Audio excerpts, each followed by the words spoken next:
Hello friends, my Pacific wall में आप सभी का स्वागत है। फ्रेंड्स, आज की वीडियो में मैं आपको बच्छ बारस व्रत की कथा सुनाऊंगी। बच्छ बारस का व्रत भादो मास के कृष्ण पक्ष की द्वादशी को किया जाता है। फ्रेंड्स, जब हम बच्छ बारस व्रत की कथा सुनते हैं तो हाथ में मोठ और भीगे हुए चने, ये दोनों चीज़ लेकर फिर हम कथा शुरू करते हैं और कथा सुनते सुनते हम इनको ऐसे छिलका उतारते रहते हैं और कथा सुनते रहते हैं। तो इसी तरह से ये कथा सुनी जाती है। चलिए मैं आपको कथा सुना देती हूँ। एक बार एक गांव में एक साहूकार रहता था। साहूकार बहुत ही धर्मात्मा था। गांव में धर्म कर्म के कार्य वह करता रहता था। साहूकार ने गांव में बहुत सारे कुएं खुदवा रखे थे और एक तालाब भी बनवाया था, जिससे सारा गांव पानी पीता था। गांव में बहुत खुशहाली थी। साहूकार के 7 बेटे 7 बहुएं थी। पोते पोतियों से घर भरा हुआ था। सभी तरफ खुशहाली थी। लेकिन धीरे धीरे देखते ही देखते तालाब सूखने लगा, कुओं का पानी भी सूख गया। बहुत वर्ष तक बारिश नहीं हुई। जब कई वर्षों तक बारिश नहीं हुई तो गांव में हाहाकार मचने लग गया। कहीं पर भी पानी के लिए कोई भी सुविधा नहीं थी। साहूकार ने बड़े बड़े पंडितों को बुलाया और पूछा कि बारिश कैसे होगी, क्या किया जाए जिससे कि बारिश हो जाए। तब पंडितों ने बताया कि अगर आप अपने पोते की बलि दे दो तो बारिश हो जाएगी। अब साहूकार बहुत असमंजस में पड़ गया। साहूकार ने अपने बड़े बेटे की बहू को उसके मायके भेज दिया।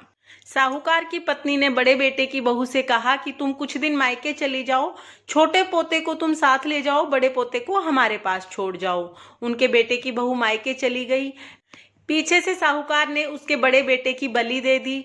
साहूकार के पोते की बलि देने के बाद बारिश हुई, जिससे कि सारे तालाब कुएं सब भर गए। खुशहाली हो गई चारों तरफ। अब साहूकार ने सोचा कि मैं बड़ा यज्ञ कराता हूँ, जिससे कि मेरे पाप का निवारण हो सके।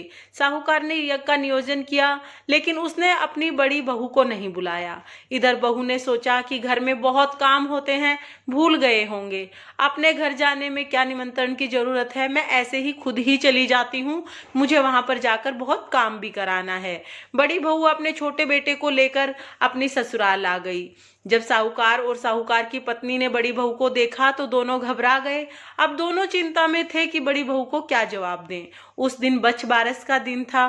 साहूकार की पत्नी ने अपनी बहू से कहा कि चलो बच्छ बारस की पूजा करने के लिए तालाब पर चलो।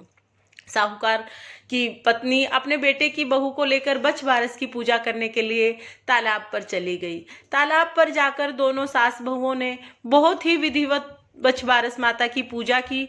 पूजा करने के बाद साहूकार के बड़े बेटे की बहू बोली, माँ जी, मेरा बड़ा बेटा कहाँ है? तो साहूकार की पत्नी ने कहा, तुम खुद ही आवाज लगाकर बुला लो। इधर साहूकार की पत्नी मन ही मन बच्छ बारस माता से विनती कर रही थी कि हे बच्छ बारस माता, अगर मैंने तुम्हारे व्रत दिल से किए हैं तो तुम मेरी लाज रखना, इसका पुत्र इसको मिला देना। इधर जब उनके बेटे की बहू ने अपने बेटे को आवाज लगाई तो वो तालाब से निकल के आया और खेलते खेलते आकर अपनी माँ से लिपट गया। जब साहूकार की पत्नी ने अपने पोते को देखा तो वो खुशी से फूली नहीं समाई।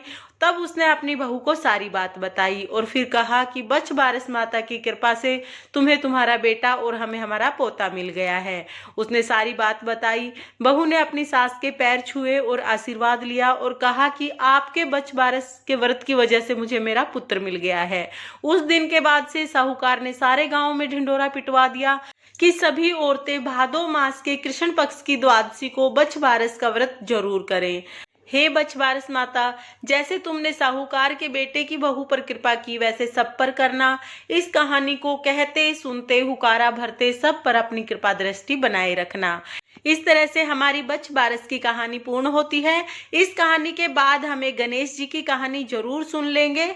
और इसके बाद जो हमने चने लिए हैं हाथ में, मोठ और चने जो हमने छील लिए हैं, इनको हम जो हमने कुलिया बनाई है छापे पर उन पर रखेंगे और एक कुछ इनमें से हम तालाब में डालेंगे और जो लोटा लेते हैं पानी का उस लोटे में डालेंगे। तो इस तरह से हम लोग व्रत की कहानी सुनेंगे। फ्रेंड्स, बच्छ बारस माता के व्रत में गेहूं और मूंग का प्रयोग बिल्कुल नहीं किया जाता है और गाय के दूध, दही या गाय से मिलने वाले किसी भी प्रोडक्ट का इस्तेमाल बिल्कुल नहीं किया जाता है। इस कहानी सुनने के बाद बायना निकालना होता है। तो देखिए, आप जो आपने मोठ ली है और 1 कटोरी आप मोठ ले लेंगे, 1 कटोरी आप भीगे हुए चने ले लेंगे और उसके साथ ही 1 कटोरी बाजरा ले लेंगे। तो ये तीनों चीजें हमें ले लेनी है।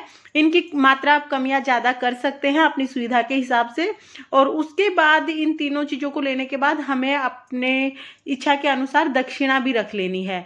तो जितनी आप दक्षिणा रखनी चाहें उतनी दक्षिणा रख लें और उसके बाद इनको मिनस दें। मिनस कर आप अपनी सास के पैर छूकर उन्हें दे दें।